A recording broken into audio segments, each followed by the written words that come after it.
When you start Photoshop, you have to go over the tools, their usage, and how to use them, and some of the techniques they're in. Some of the tools you use all the time, some not so much.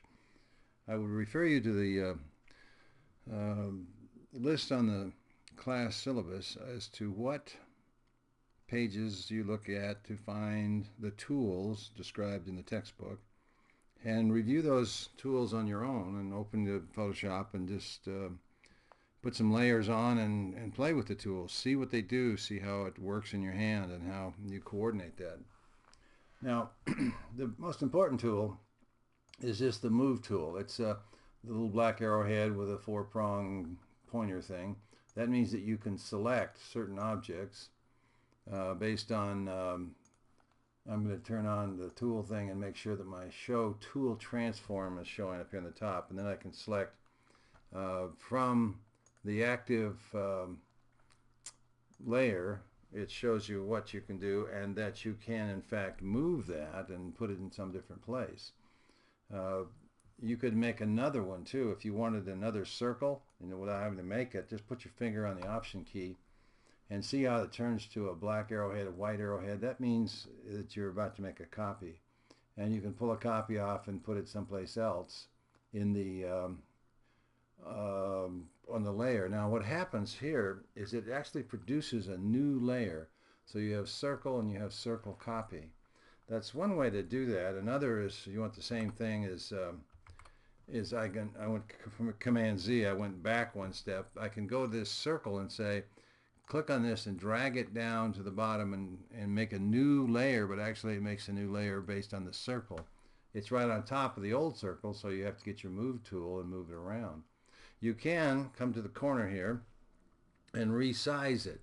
That's the resizing tool, the little arrows on an angle.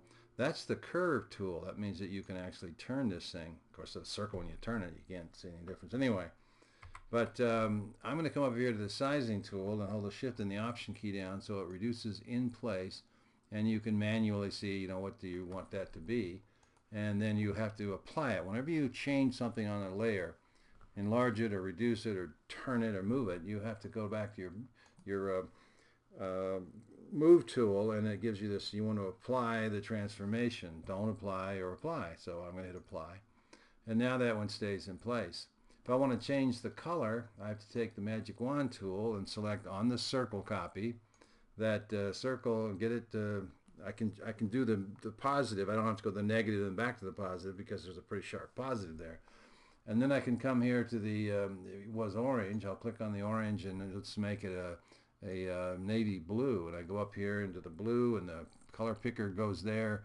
And then I can come down into the darker blackish blue and select that, and then it's now my background color. The background color is inserted, Command delete, and there it is in the background color. And now I can still get a hold of this and move it. Come on, move. Not sure why it's thinking about that.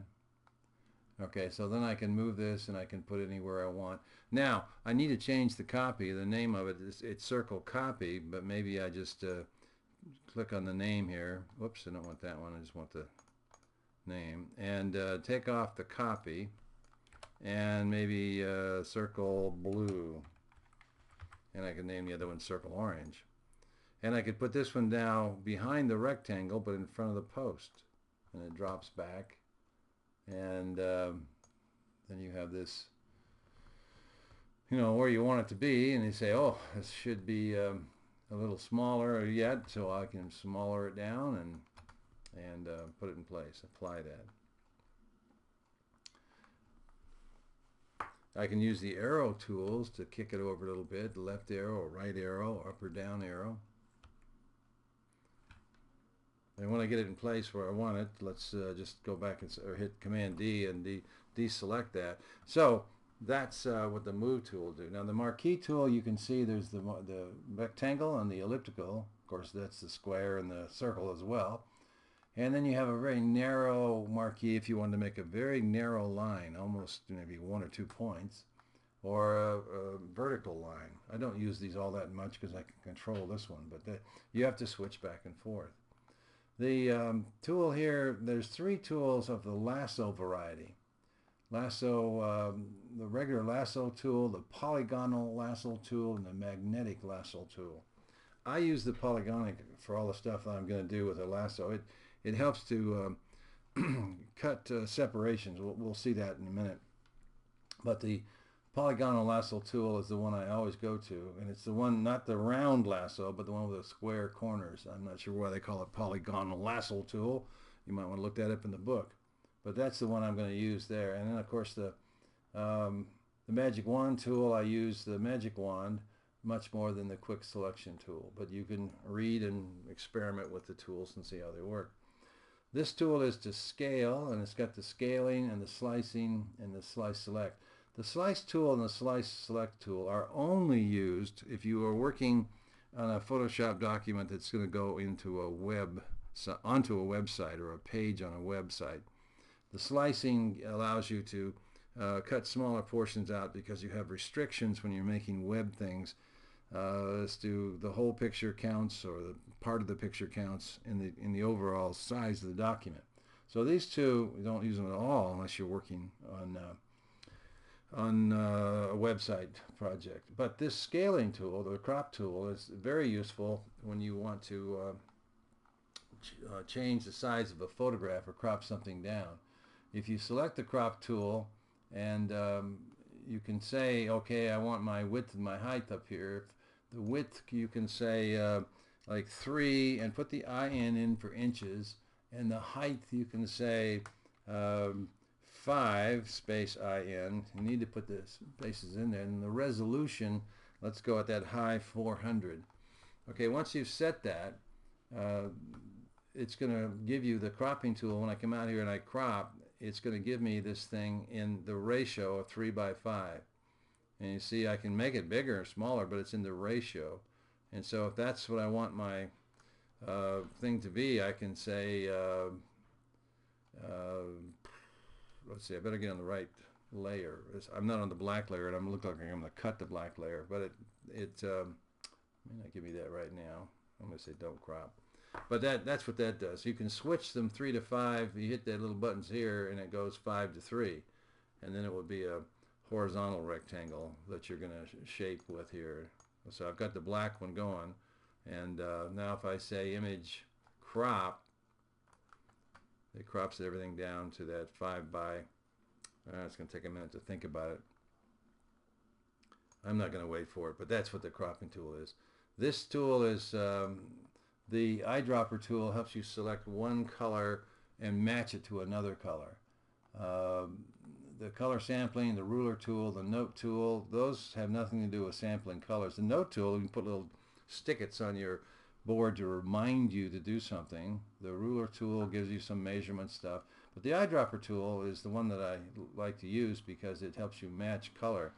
If you want that blue dot up there to be the same color orange, I come back here and I select that blue dot, and then I take my eyedropper tool, and the dot is active, but I click on the orange, and it puts orange in the foreground color, and then I have to manually say option delete and put the color into that spot. But it helps you find a color. I'm going to go Command Z, that one backup thing, and make that work backwards, but it helps you find colors. The healing brush is the spot healing brush and the big healing brush, and red eye tool. These tools, let's get that. The red eye tool is useful on a photograph. If you have red eye showing, you can turn the red eye off. I'll show you this later. But the main thing is the healing brush tool, and it allows you to smooth two colors as if you were sort of wiping them together, especially on photographs and portraits. I'm not going to cover all the tools here. This next tool here is very important, the cloning tool. And you take the clone tool, not the pattern stamp tool, but the clone tool. And that allows you to do this. If I have a picture here, this is Balboa Park in San Diego. And I've got the grass growing here, but it's kind of monkey right there. So with the clone tool, I can take pixels out of this good grass and replace the bad grass. Now I need to get a bigger brush. The brush here shows up on the menus, and you always want the fuzzy brushes, not the hard edge brushes, because hard edge, it doesn't look realistic. So let's try this 65 brush. It's not quite big enough. Let's 100. Nah, that's okay. 100 will work. And it's the fuzzy edge. You can also see it says 100 here. You can slide these around a little bit and get a little bit different sizes. These are set sizes that show up, and when you hit this little button here, you want to see this little triangular button right here. It'll show you a lot of things you're going to look at, but always go to the small thumbnail. Now, what happens with this cloning tool is that it allows me to come up here and get grass up here, and you see there's an edge of the grass. Now you can't go too far back because the grass gets a little more taller as it gets closer. So I'm going to take this area right here, and I hold down the Option key, and you get a crosshair, and you click on your mouse once. That takes a picture of the pixels you want to get. Then you take off on the Option key, and you move over here to where the grass isn't growing, and now you can use the Option key to line this up. I'm not necessarily needing to line something up at this moment. I'm just coming here. Now when I click on my mouse key, you see the little plus that's showing? That's where you held the Option key down and clicked your mouse and triggered or targeted that grass. Now you can take your key, and you see how the grass that is picked up by the crosshair is actually laid into where the brush is going.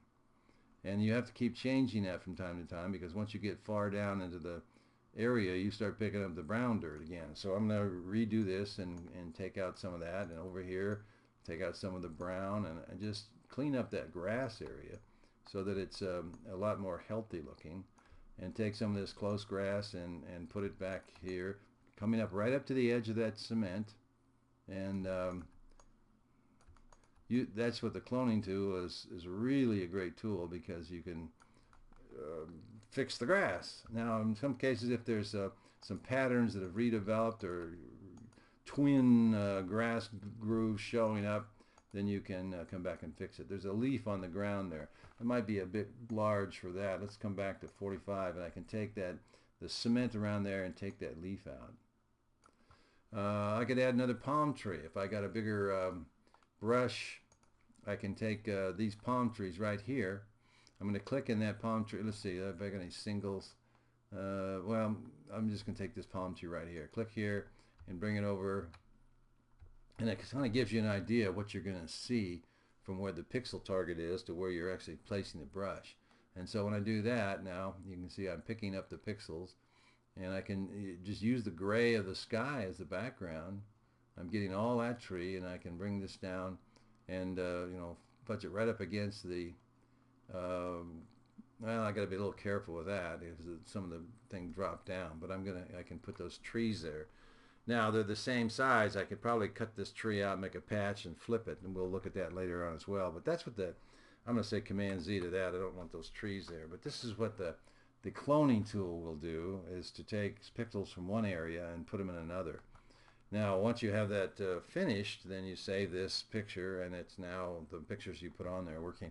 Notice I did work on the background, but most of the time and it will take what I've just done, the cloning, but most of the time I'm going to put like original photo, and maybe I make a copy of it, bring it down here, make a copy, and then I work on the copy and turn off the original, so that if something goes wrong or I want to change or do something to it, I've got the original that I haven't messed up or changed around with all of this. Okay, the eraser tool is a good tool in that you can go in and you can erase something.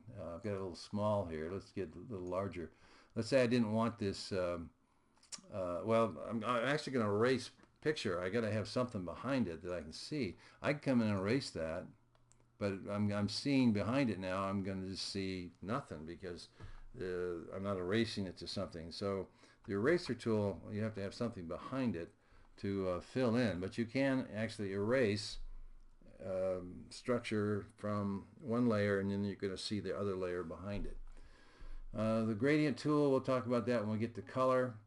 Now all the rest of these tools down here, the text tool we'll use because we'll put type or text in here. But the rest of them, not so much. The magnifying tool, yeah, you can zoom in on this tower right here. Oops, I've got the wrong tool here. Let's get the magnifying tool. You can zoom in on that tower, and it. Whoops, I did still did the wrong tool.